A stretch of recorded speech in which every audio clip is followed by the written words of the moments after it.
নমস্কার বন্ধুরা, Sujata village cooking আপনাদের অসংখ্য ধন্যবাদ জানাই।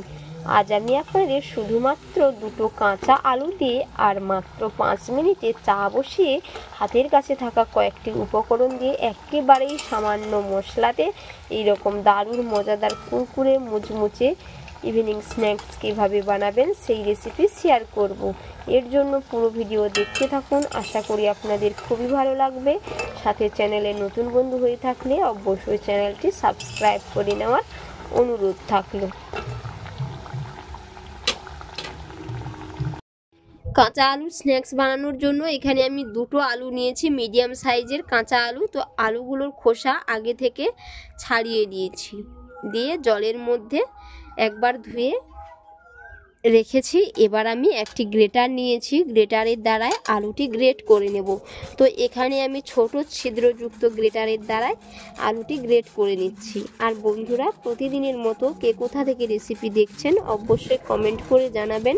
যদি রেসিপি ভালো লেগে থাকে অবশ্যই একটি লাইক করে দেবেন। সাথে চ্যানেলে নতুন বন্ধু হয়ে থাকলে অবশ্যই চ্যানেলটি সাবস্ক্রাইব করে নেওয়ার অনুরোধ থাকলো। এই যে এইরকম ভাবে কিন্তু আলুটা আমি গ্রেট করে নেব। আলুগুলো খুব সুন্দর করে গ্রেট করে নিয়েছি। এবার আমি আলুগুলো খুব সুন্দর করে আমি গ্রেট করে নিয়েছি। আর এই যে আলুগুলো খুব সুন্দর করে আমি গ্রেট করে নিয়েছি। আর গ্রেট করার পরে এই যে একেবারেই মিহি করে কিন্তু গ্রেট করা হয়েছে। এবার আমি এগুলো জল দিয়ে 3 থেকে 4 বার ভালো করে পরিষ্কার করে ধুয়ে একটা স্ট্রেনারের দ্বারা ছেঁকে নেব। খুব সুন্দর করে আলুটা আমি ধুয়ে নিয়েছি এবং চেপে চেপেও জলটাও আমি বের করে নিয়েছি। এবার আমি একটি মিক্সিং বোলের মধ্যে দিয়ে অল্প করে একটু লবণ মাখিয়ে রেখে দেব, যাতে আলুর এক্সট্রা জলটা ঝরে যায়। লবণ দিয়ে দিলাম। এবার আমি খুব ভালো করে মাখিয়ে নেব, দিয়ে এটাকে আমি 2 মিনিটের জন্য রেস্টে রেখে দেব। তো 2 মিনিট পরে দেখা যাবে আলু থেকে অনেকটাই কিন্তু জল বেরিয়ে যাবে। 2 মিনিটের জন্য লবণ মাখিয়ে রেখেছিলাম। এবার দেখে নেব, এই যে হাত দিয়ে চাপার পরেই কিন্তু অনেকটাই জল বেরিয়ে যাচ্ছে। এইরকম হাত দিয়ে চেপে আমি এর জলটা কিন্তু বের করে নেব। আলু থেকে এক্সট্রা জল বের করে নিয়েছি। এবার আমি এর মধ্যে কিছু মশলা মিশিয়ে নেব।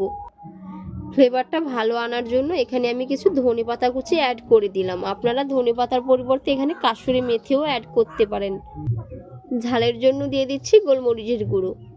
এবারে দিয়ে দেব জিরের গুঁড়ো। 1 চিমটে হলুদের গুঁড়ো দিয়ে দিচ্ছি কালারটা ভালো আনার জন্য। তো আপনারা এখানে জিরের গুঁড়োর পরিবর্তে গোটা জিরেও দিতে পারেন। এবার আমি এর মধ্যে 1 চুটকি কালো জিরে দিয়ে দিলাম।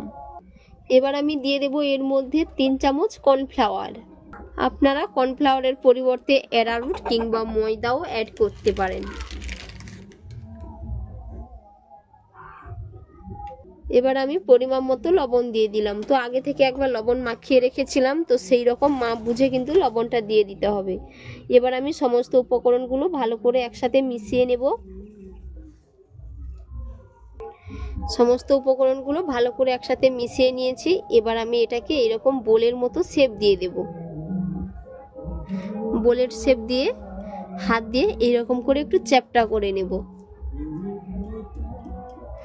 এই যে এরকম ভাবে চ্যাপটা করে নেব।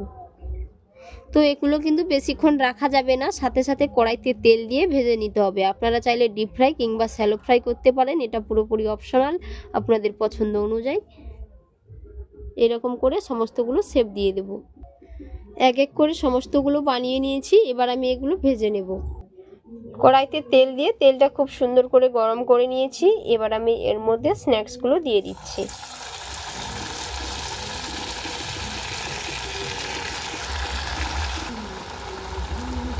এক থেকে 2 মিনিট পরে এক পিঠ উল্টে নেব। 2 মিনিট হয়ে গেছে। এবার আমি এক পিঠ উল্টে নেব। আর বন্ধুরা, চুলার ফ্লেমটাকে কিন্তু আমি লো টু মিডিয়ামে রেখে ভেজে নিচ্ছি। এগুলো ভাজার পরে কিন্তু একেবারেই মুচমুচে হয়ে যায়, খেতে পুরো দুর্দান্ত হয়। বড় থেকে বাচ্চারা সবাই কিন্তু খুবই মজা করে খায়।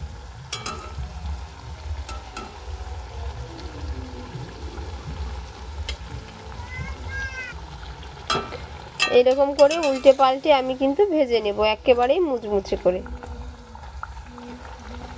যেহেতু আমি এখানে কর্নফ্লাওয়ার দিয়েছি, তো কর্নফ্লাওয়ার দেওয়ার কারণে কিন্তু কালারটা কিন্তু দারুণ এসছে।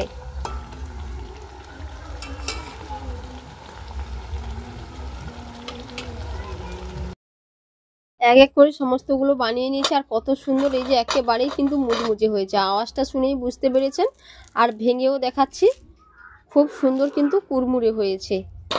তো বন্ধুরা, এতক্ষণ পুরো রেসিপি দেখার জন্য আপনাদের অসংখ্য অসংখ্য ধন্যবাদ থাকলো। আপনাদের সাথে নেক্সট অন্য একটি রেসিপিতে দেখা হচ্ছে। আপনারা সকলেই ভালো থাকবেন, সুস্থ থাকবেন। ধন্যবাদ।